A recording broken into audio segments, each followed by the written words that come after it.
자, 수능 수업으로 인한 과학탐구 실험 온라인 강의 시작하도록 하겠습니다. 자, 우리 지금까지 수행평가 2개 봤죠? 마지막 수행평가 세 번째 수행평가를 봐야 되는데, 자, 세 번째 수행평가는 뭐였냐면은 과학적 논쟁 말하기였죠. 제가 준비한 수업으로는 어떤 담론이었냐면은, 여러분들이 어떠한 사회적 이슈를 만났을 때 그것에 대해서 그냥 타인의 생각에 의존하여서 어떤 생각에 편승하여서 자신의 의견을 밝히지 않고 어떠한 근거에 의하여 자신의 생각을 말할 줄 아는 사람이 되었으면 하는 바람에서 만들어진 수행평가입니다. 따라서 어떤 과정이냐면은 지금 선생님이 전염병과 풍력 발전에 대한 사회적 이슈에 대해서 어떻게 접근해야 될지 한번 소개를 해봤고, 오늘은 탈원전에 대해서 소개를 할 겁니다. 탈원전. 그럼 여러분들은 수행평가를 할 때 수업에서 활용했던 이 세 가지 주제 중에 하나를 먼저 선택을 하시고, 그 선택 사항에 맞는 질문 세 가지를 준비하신 다음에 그 질문에 대한 답변을 적어 오는 겁니다. 그러면 이 질문에 대한 자료는 여러분들이 실제 수행평가를 할 때 가져오셔도 됩니다. 책을 가져와도 되고, 그 다음 프린트를 해와도 됩니다. 여러분들이 인터넷 자료를 프린트 해와도 상관없습니다. 그런데 안 되는 거는, 원래 선생님이 수업 시간에는 휴대폰을 활용해야 된다고 했는데 휴대폰 검색은 안 되겠습니다. 휴대폰 검색, 전자기기란 그때의 검색은 안 되겠습니다. 여러분들이 시간이 많으니까 그 많은 시간 동안 책이나 뭐 프린터를 해오던가 아니면 아날로그적인 자료를 그때 가져와서 거기서 이제 이 활동을 해주시면 됩니다. 그리고 이거에 근거하여서 논리적인 서술을 하셔야 되는데, 항상 과학적 근거 2가지 이상 언급을 하셔야만 선생님이 수행평가할 때 좋은 점수를 주도록 하겠습니다. 다시 한번 말하는데, 아무 준비도 안 했다가 그 시간에 휴대폰 검색으로 해결하려고 하지 마시고, 휴대폰은 안 되기 때문에 책을 가져와도 됩니다. 예를 들어서 탈원전에 대해서 만약에 여러분들이 수행평가를 하게 된다면, 어제 그저께죠, 여러분들이 수요일날 탈원전에 대해서 강의를 들여본 친구들이 있을 겁니다. 한국 탈핵에 대한 책도 받았을 거고, 신청한 친구들은 그 책을 직접 가져와서 이거에 대한 질문에 대한 답변을 하셔도 상관없습니다. 그런데 그날 뭐 핸드폰이라든지 패드를 활용한다든지 그날 수행평가 하는 날에 인터넷을 활용하는 것은 금지하도록 하겠습니다. 꼭 전에 준비를 해오세요. 따라서 과학적 근거 자료 조사하고 나의 생각을 밝히는 겁니다. 자, 오늘은 뭘 할 거냐? 탈원전 또는 탈핵이라고 부르죠. 원자력 발전소를 우리가 지속적으로 가져가야 하는가, 아니면 여기서 그만하고 다른 에너지원으로 바꿔야 되는가, 그거에 대한 내용을 선생님이랑 한번 짚어보도록 하겠습니다.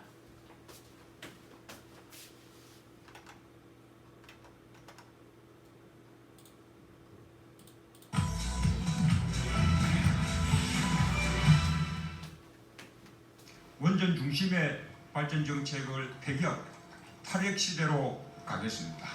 준비 중인 신규 원전 건설 계획은 전면 백지화하겠습니다.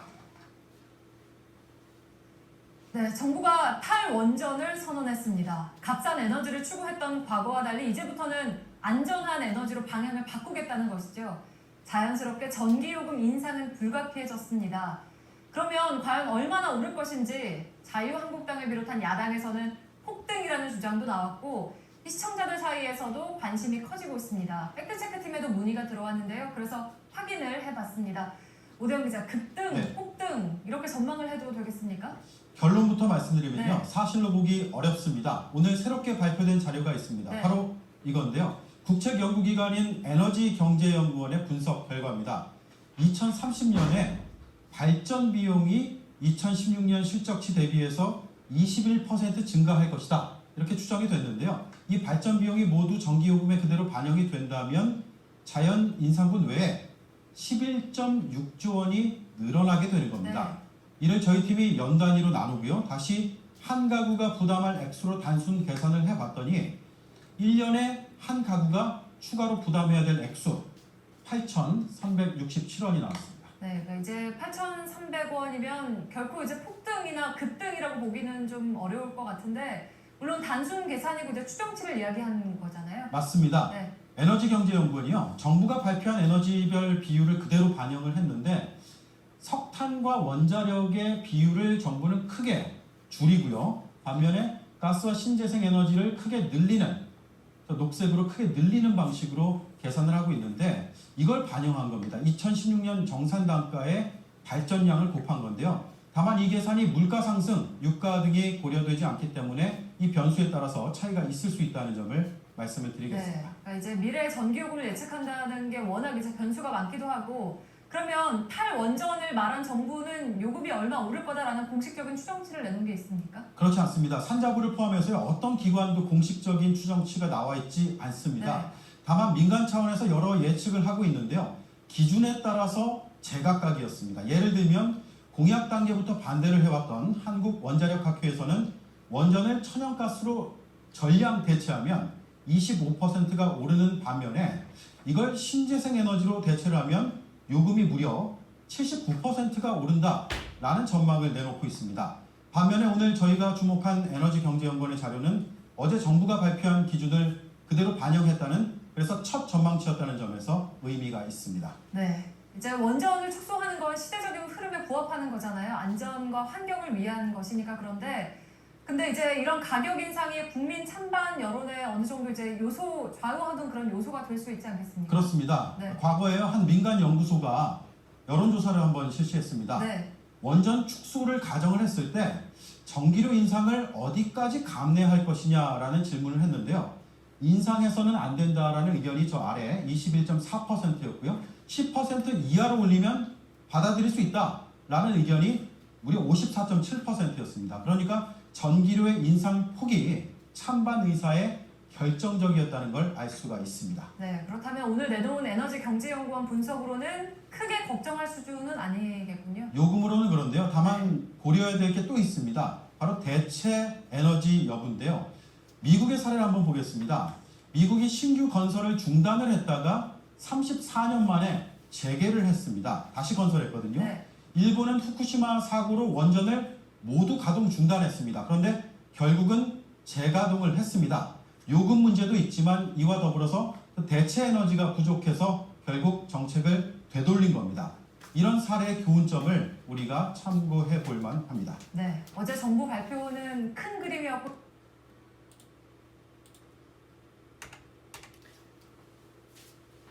자, 2020년 10월 똑같은 달이죠. 똑같은 달에 나온 두 신문 기사를 보도록 하겠습니다. 첫 번째 신문 기사. 지구촌 재생에너지로 가는데 국내 탈원전 논쟁 소모적이다. 자, 원전 활성 1호기 조기 폐쇄 결정 관련 감사원의 감사를 계기로 탈원전 공방이 재현됐다. 하지만 전문가들은 재생에너지를 중심으로 발빠르게 전환하고 있는 각국의 움직임과 배치되고 있는 소모적 논쟁이라고 일축했다. 현재 원전 설비가 계속 늘어나고 있는 나라는 한국을 제외하면 중국과 러시아 정도밖에 없다. 중국은 태양광, 풍력 등 재생에너지를 기반으로 한 전원이 함께 들고 있고, 러시아는 주로 동유럽 국가를 수출하는 용도로 원전을 늘리고 있다. 미국은 신규 원전을 계속 건설하고는 있지만 경제성을 이유로 노후 원전 폐쇄도 지속돼 전체 원전 수는 계속 감소하고 있는 추세이다.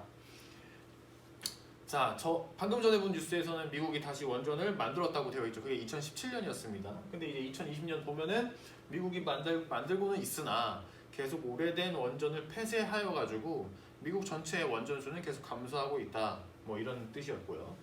자, 두 번째.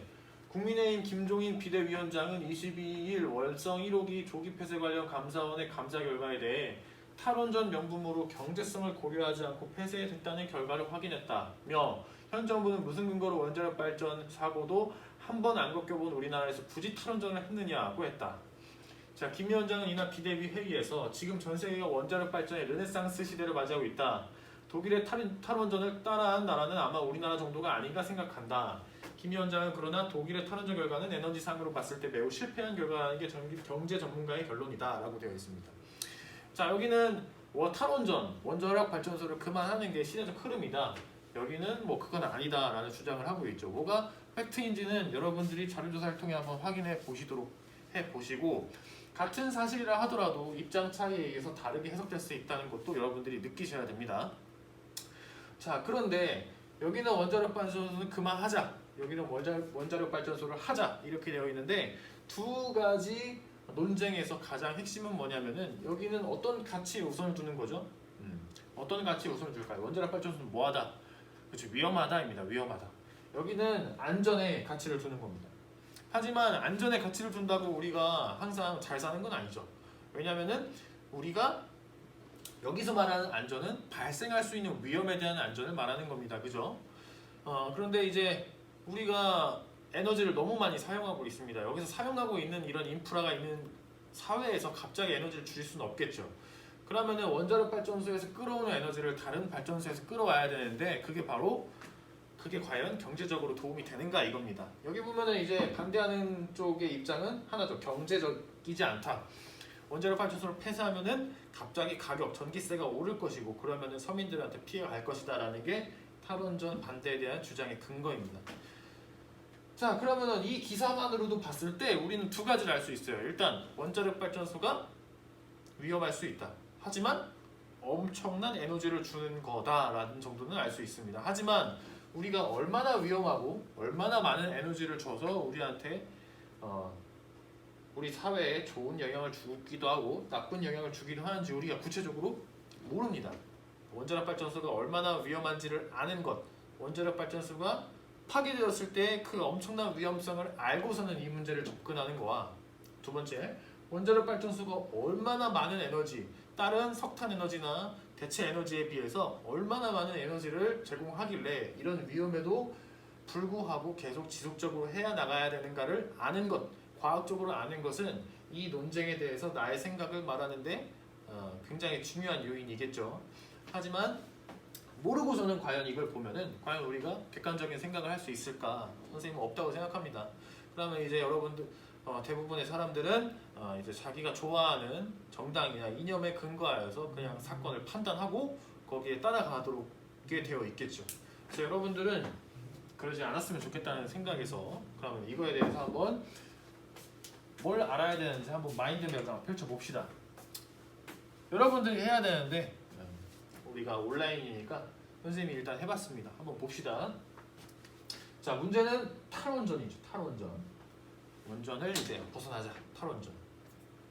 자, 탈원전에 지금 뭐가 있습니까? 찬성하고 반대가 있죠. 찬성하고 반대. 그러면 찬성의 가장 근본적인 이유는 위험하다라는 거고 반대의 근본적인 이유는 경제적이다라는 겁니다. 자, 그럼 왜 위험하는가를 알려면 뭘 알아야 돼요? 원자력 발전소, 핵 발전의 원리를 알아야겠죠. 하지만 우리는 모릅니다. 왜 어떤 원리인지. 자, 들어봤을 겁니다. 핵 융합, 원자력 발전소, 핵 융합 또는 핵 분열 이런 것들이 핵을 이용한 발전소의 근본 과학적 원리입니다. 자, 그다음 방사선 들어봤죠? 방사선. 원자력 발전소가 터지면은 거기서 방사선이 방출된다 정도는 우리가 영화로도 보고 후쿠시마 사건을 봐도 대충 알 수 있습니다. 하지만 방사선이 얼마나 위험한지 우리가 몸소 알진 못하죠. 자, 위험성의 사례. 대표적으로 원자력 발전소의 사례는 크게 두 가지입니다.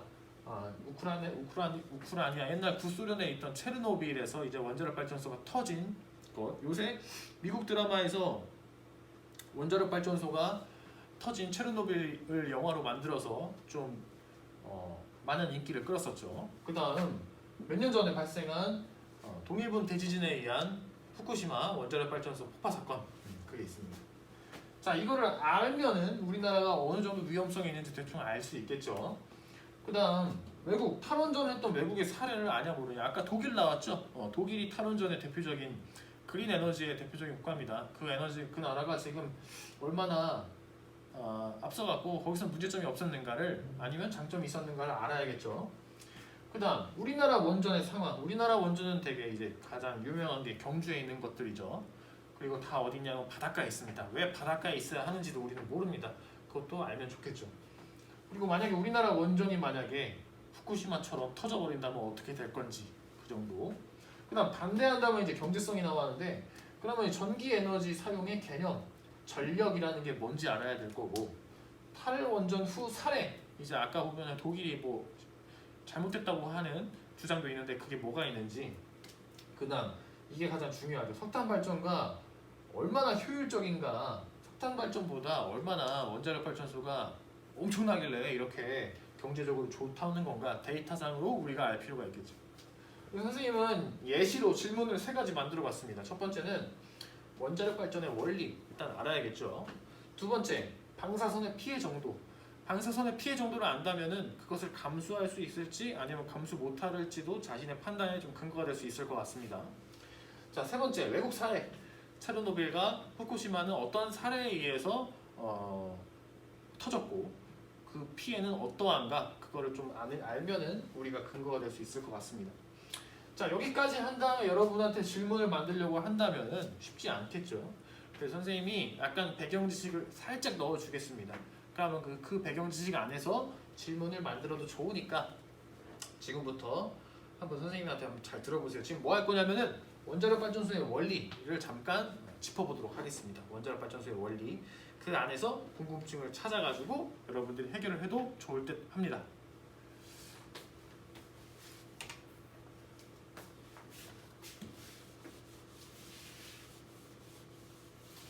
자, 이게 뭐냐면 여기 뭐라고 써있냐면 후쿠시마 원전 1호기의 방사능 누출 추정도입니다. 자, 동일본 대지진이 꽝 발생했고 후쿠시마에 있던 원자력 발전소가 폭발했습니다. 자, 그럼 그게 어떤 과정에서 이런 일이 발생했는지 이게 이제 모형도인데요. 이걸 설명하기 전에 선생님이 준비한 내용을 한번 잠깐 들어보겠습니다. 원자력 발전소가 뭔지.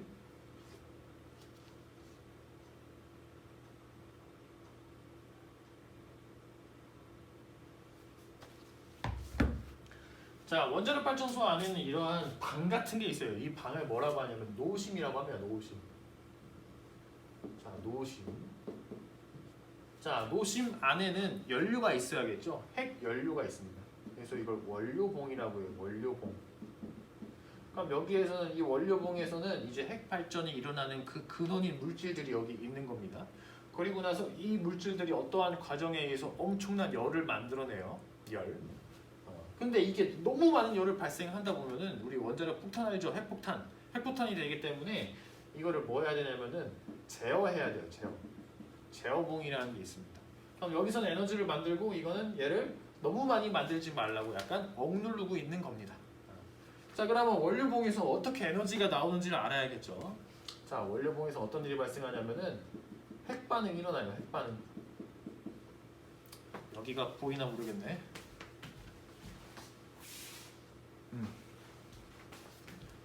자, 핵반응 중에서도 우리는 뭘 알아야 되냐? 핵분열을 알아야 돼. 핵분열. 자, 핵분열이 뭔지를 알기 위해서는 우리가 핵이 뭔지를 알아야 돼요. 핵이 뭔지를 알기 위해서는 우리가 원소가 뭔지부터 알아야 돼요. 자, 이거 대충 알죠? 자, 원소는 어떻게 되어 있냐면은 이 가운데 핵이라는 게 있고 이 주변에 전자들이 이렇게 움직이고 있는 게 이제 하나의 원소입니다. 그럼 이제 이 핵 안을 좀 더 파보면은 이 두 가지 물질들이 이렇게 꽁꽁꽁 묶여 있거든요. 이 두 가지 물질들이 뭐냐면은 하나는 양성자라고 하나는 중성자라고 하죠. 이 양성자와 중성자가 막 어떠한 힘에 의해서 막 묶여 있습니다. 이게 하나의 핵이에요. 자, 그러면은 이 양성자가 하나의 놈도 있을 수 있고 두 개의 놈도 있을 수 있고 세 개의 놈도 있을 수 있겠죠. 그래서 이 양성자의 숫자에 따라서 우리는 원자 번호를 부여했습니다. 자, 예를 들어서 He가 헬륨인 거 아시나요? 헬륨 몰라도 됩니다. 헬륨이라는 원소가 있어요. 헬륨이라는 원소는 이 양성자의 수가 2개야. 그래서 헬륨은 원자 번호가 이 두 개입니다. 근데 대부분의 원소들은 이 양성자와 중성자 수가 같아요. 그러면은 헬륨은 양성자 수가 2개라면 중성자도 몇 개야? 2개지. 그럼 그 2개를 합쳐서 위에다가 4라고 씁니다. 자, 이거는 뭐라고 하냐면 질량수라고 해요. 질량수. 자, 이거는 양성자의 수하고 중성자의 수를 더한 겁니다. 오케이. 자, 헬륨은 양성자 2개와 양성자, 중성자 합해서 4개 이렇게 핵이 만들어져 있는 이거를 헬륨이라고 해요. 근데 이 헬륨은 매우 안정적이야. 안정적이라는 거는 그냥 가만히 있다는 거예요. 근데 불안정적인 놈이 있어. 언제 불안정해지냐면은 자, 교실에 나 혼자 있으면은 안정적이죠. 근데 이 작은 교실에 200명이 있다고 생각을 해봐요. 굉장히 불안정해지죠. 원자력 이 양성자 수와 중성자 수가 늘어나면은 불안정한 원소가 생깁니다. 그 중에서도 인간이 가장 대표적으로 좋아하는 불안정한 원소가 뭐냐면은 양성자가 92개나 있고 양성자, 중성자를 더한 질량수가 235인 그 유명한 우라늄이에요. 우라늄. 자, 이 우라늄은 굉장히 불안정해. 그래서 톡 치면 이게 쪼개져. 톡 치면 어떻게 된다고? 쪼개진다고 이렇게. 그래서 이렇게 뭐 몰라도 돼 이거. 베릴륨하고 크릴 뭐 이런 거 하면 몰라도 됩니다. 아무튼 이게 엄청나게 큰 게 두 개로 빡 쪼개져. 그러면서 여기에 중성자가 3개가 나와. N이라고 쓰는 건 이거 중성자예요. 중성자가 3개가 튀어나와. 자, 그러면 하나의 핵이 2개의 핵으로 빵 부서지면서 중성자가 3개가 팡 튀어나온 거야. 이걸 뭐라고 하냐면은 핵 분열이라고 하는 거야. 그런데 이 상황에서 얘가 2개가 된 핵 분열 상황에서 엄청난 에너지가 나와. 그래서 이 에너지의 양을 계산하는 방법을 누가 발견해냈냐? 아인슈타인이 발견해냈어. 그래서 그 유명한 에너지는 질량과 빛의 속도의 제곱 E는 mc 제곱 들어보셨나요 혹시? 모르면 이거 검색해봐도 좋을 것 같아요. 그래서 이제 핵 분열 일어날 때 아인슈타인이 알아냈던 이 공식에 의한 계산해보면 그 에너지가 나오는데 이 에너지가 굉장히 커. 근데 이 에너지로 이제 사람을 죽이면 핵폭탄이 되는 거고, 이 에너지로 물을 끓여가지고 그 물이 터빈을 돌게 해서 전기 에너지를 만들면은 핵발전소가 되는 겁니다. 그래서 여러분들은 이거 선생님이 너무 대충 설명했잖아. 이거 여러분들이 또 궁금하면은 알아볼 수가 있겠죠. 자, 그럼 후쿠시마는 어떻게 됐나 한번 봅시다. 자, 여기서 막 에너지 겁내 나와. 그럼 겁내 뜨거워지겠지. 근데 여기 뭐가 있어야 된다고? 제어봉이 있어야 돼. 제어봉이 얘를 계속 식혀야 돼. 조금씩. 그래야 우리가 필요한 에너지만 뽑아 쓰지. 자, 그런데 지진이 콱 나니까 여기서 이제 발전소에서 전기 에너지가 들어와야 이것도 작동을 할 거 아니야. 근데 이 전기 에너지가 끊겨. 그럼 전력 공급에 이상이 생겨. 원자력 발전소 자체에. 그러니까 두 번째로 냉각제 공급이 잘 이루어지지 않아. 자, 에너지가 엄청 크니까 냉각을 시켜야 될 거 아니야. 그게 제어봉이야. 근데 이제 냉각이 안 돼. 그러니까 점점 뜨거워질 거 아니야. 점점 뜨거우니까 이 방의 온도가 3000도 정도로 막 올라가. 그러니까 이 노심 자체가, 방 자체가 녹아버리기 시작해. 난리 났죠. 그걸 뭐라고 하면 노심 용융이라고 해. 일단 이 현상이 발생해. 그 다음에 이제 노심의 온도가 계속 상승되면서 핵 연료봉이 녹아버려. 핵 연료봉이라는 거는 이 우라늄들이 들어있는 그 핵 연료봉을 말하는 거야. 근데 그게 녹아버려. 녹아버리니까 우라늄들 막 나오는 거야. 이것들이 너무 뜨거워가지고 그냥 땅을 파고 계속 들어가. 이런 일이 계속 발생해. 거기다가 이게 이제 노심을 싸고 있던 뭐 여기 있는 게 폭파돼. 폭파되면서 여기에 있던 우라늄이 붕괴되면서 나온 이러한 원소들 있잖아. 이 원소들이 여기로 막 나오는 거야. 그리고 물로도 막 나오고. 근데 얘네들이 위험해. 왜 위험하냐면은 이거 좀 지울게. 우라늄이 붕괴돼가지고 나오는 놈들 중에 가장 대표적으로 유명한 놈이 있어. 하나는 얘고 하나는 얘야. 자, 얘를 뭐라고 하냐면 세슘이라고 해. 옛날에 뉴스에서 굉장히 많이 들어봤을 거야. 세슘. 얘는 요오드 또는 아이오딘이라고 불러. 세슘은 원자 번호가 몇 번이냐면 55야. 그 다음 질량수가 137. 얘는 53에 131. 우라늄이 2개를 쪼개지면서 나오는 것들 중에 하나야.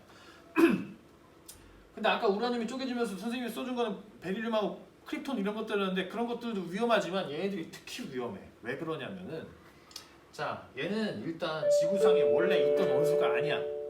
지구상에 원래 있던 원소는 이런 게 없어. 근데 우리가 원자력 발전을 하면서 인간이 만드는 원소가 되는 거야.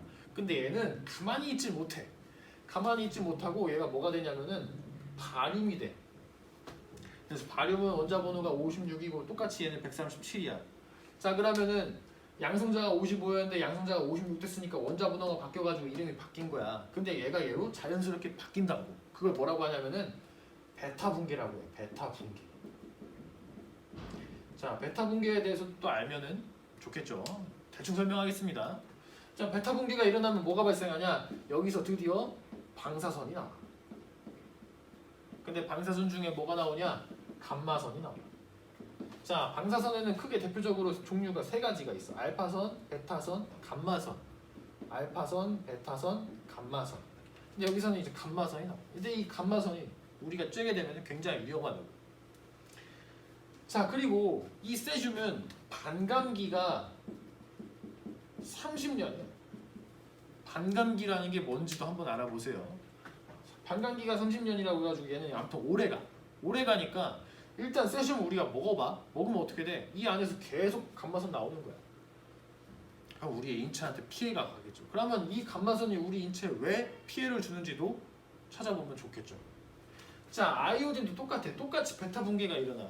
베타 분계가 일어나서 뭐가 되냐면은 제논이 돼. 제논. 이걸 제논이라고 해. 53이 54가 되면서 베타 분계가 일어나면서 여기서도 뭐가 나와? 방사선이 나와. 한 가지만 더 말해줄게. 우리 항상 후쿠시마 터졌을 때 언론에서 뭐가 나왔냐면은 갑상선암, 일본의 갑상선 암 증가율이 확 증가했다 이렇게 되어 있거든. 자, 사람이 이렇게 있으면은 갑상선이라는 게 이 정도에 있어. 갑상선 암이 증가했대. 자, 왜 그러냐면은 갑상선에서는 우리가 뭘 만드냐면은 호르몬을 많이 만들어. 근데 호르몬의 주 원료가 바로 이 아이오딘이에요. 아이오딘. 그러면 우리가 음식물을 먹잖아? 그럼 음식물 속에 있는 아이오딘이 되게 어디로 가냐면은 여기로 가. 그러면 이 아이오딘이 몸에 좋은 거 아닌가요? 할 수가 있는데 우리 몸에 좋은 아이오딘은 이게 131이 아니야. 우리 몸에 좋은 아이오딘은 똑같이 양성자 수는 53인데 질량수가 127이야. 이 아이오딘은 우리 몸에 좋아. 그래서 얘가 어딨냐면은 다시마 같은 데에 들어가 있어. 그래서 이 다시마를 먹으면은 우리 갑상선 쪽에 아이오딘이 들어가면서 여기서 호르몬을 잘 만드는 거야. 얘는 방사선이 나와 안 나와? 안 나와. 베타 분계가 안 일어나. 근데 얘는 베타 분계가 일어난다고. 어디서 나온 우라늄이 핵분열되면서 나온 얘는 불안정해가지고 얘가 이렇게 되면서 베타 분계가 일어나면서 방사선이 나와. 자, 그러면 우리가 아이오딘이 들어있는 음식물을 먹었어. 자, 아이오딘 들어있는 음식물을 먹으면 이 아이오딘 131이 어디로 들어가? 다 갑상선으로 모인다고. 그럼 갑상선에서 계속 뭐가 발생해?